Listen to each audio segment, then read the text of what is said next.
राधे दोस्तों, कैसे हैं आप। आई होप आप सभी स्वस्थ होंगे और अपनी अपनी लाइफ में आगे बढ़ रहे होंगे। दोस्तों 16 फरवरी को विजया एकादशी है, इसलिए आज मैं आपके लिए विजया एकादशी की कथा लेकर आई हूँ। कथा सुनाने से पहले मैं यही बोलूँगी कि अगर आप मेरे चैनल पे नए हैं तो चैनल को सब्सक्राइब करके जाना और वीडियो को लाइक कर देना। आई होप आपको वीडियो अच्छा लगेगा। चलिए कथा सुनते हैं। धर्मराज युधिष्ठिर बोले, हे जनार्दन, फागुन मास के कृष्ण पक्ष की एकादशी का क्या नाम है तथा उसकी क्या विधि है, कृपा करके आप मुझे बताइए। श्री भगवान बोले, हे राजन, फागुन मास के कृष्ण पक्ष की एकादशी का नाम विजया एकादशी है। इसके व्रत के प्रभाव से मनुष्य को विजय प्राप्त होती है। ये सब व्रतों से उत्तम व्रत है। इस विजया एकादशी के महात्मा के श्रवण व पठन से समस्त पापनाश को प्राप्त हो जाते हैं। एक समय देवर्षि नारद ने जगत पिता ब्रह्मा जी से कहा, महाराज, आप मुझसे फागुन मास के कृष्ण पक्ष की एकादशी विधान कहिए। ब्रह्मा जी कहने लगे कि हे नारद, विजया एकादशी का व्रत पुराने तथा नए पापों को नाश करने वाला है। इस विजया एकादशी की विधि मैंने आज तक किसी से भी नहीं कही। ये समस्त मनुष्यों को विजय प्रदान करती है। त्रेता युग में मर्यादा पुरुषोत्तम श्री रामचंद्र जी को जब 14 वर्ष का वनवास हो गया, तब वे श्री लक्ष्मण जी तथा सीता जी सहित पंचवटी में निवास करने लगे। वहाँ पर दुष्ट रावण ने जब सीता जी का हरण किया, तब इस समाचार से श्री रामचंद्र जी तथा लक्ष्मण जी अत्यंत व्याकुल हुए और सीता जी की खोज में चल दिए।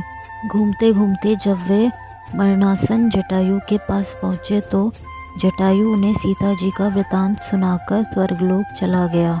कुछ आगे जाकर उनकी सुग्रीव से मित्रता हुई और बाली का वध किया।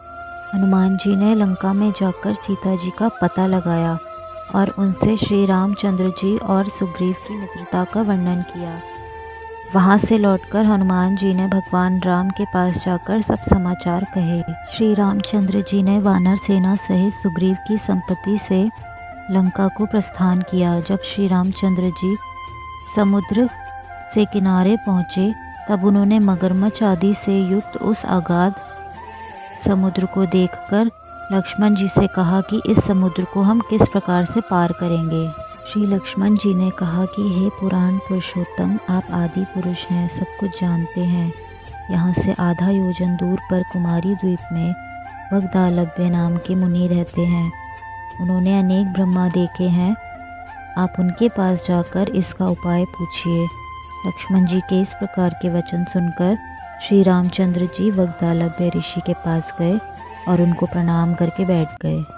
मुनि ने भी उनको मनुष्य रूप धारण किए हुए पुराण पुरुषोत्तम समझकर उनसे पूछा कि हे राम, आपका आना कैसे हुआ। रामचंद्र जी कहने लगे कि हे ऋषि, मैं अपनी सेना सहित यहाँ आया हूँ और राक्षसों को जीतने के लिए लंका जा रहा हूँ। आप कृपा करके समुद्र पार करने का कोई उपाय बतलाइए। मैं इसी कारण आपके पास आया हूँ।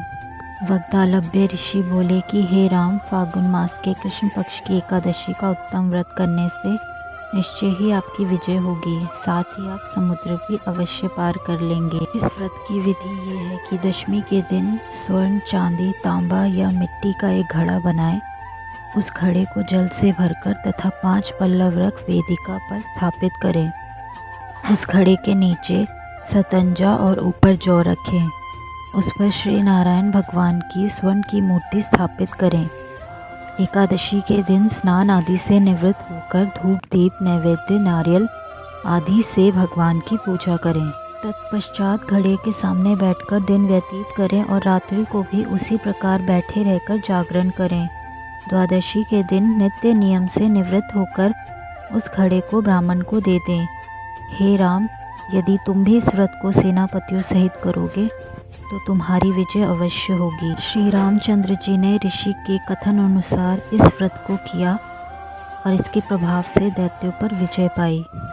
अतः हे राजन, जो कोई मनुष्य विधि पूर्वक इस व्रत को करेगा, दोनों लोकों में उसकी अवश्य विजय होगी।